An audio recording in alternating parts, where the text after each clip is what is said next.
Ready to move in premium triplex villas at Bachapalli APR Projects. Hindupuram MLA Nandamuri Balakrishna nomination దాఖలు చేశారు. తన భార్య వసుంధరతో కలిసి హిందూపురం ఆర్ఓ కార్యాలయంలో రిటర్నింగ్ అధికారికి నామినేషన్ పత్రాలను అందజేశారు.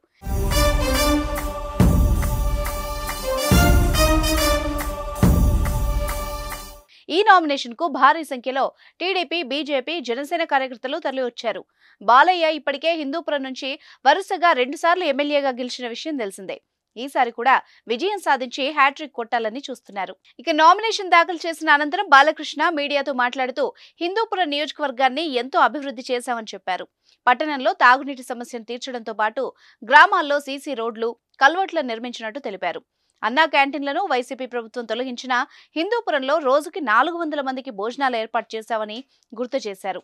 తన కుటుంబం అంటే ఇక్కడ వాళ్ళకి ఎంతో ఇష్టం అని చెప్పిన ఆయన ఆ అభిమానంతోనే తను 2 సార్లు ఎమ్మెల్యేగా గెలిపించారని అన్నారు.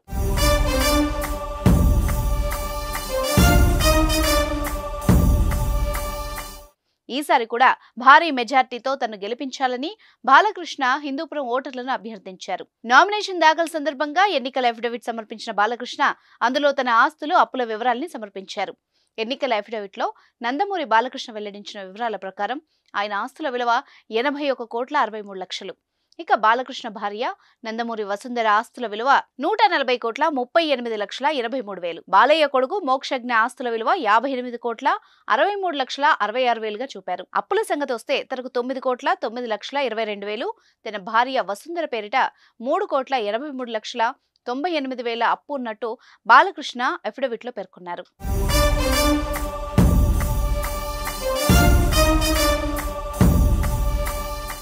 సుమన్ టీవీలో మీ పర్సనల్ అండ్ బిజినెస్ ప్రమోషన్స్ కోసం కింది నెంబర్కి కాంటాక్ట్ చేయండి.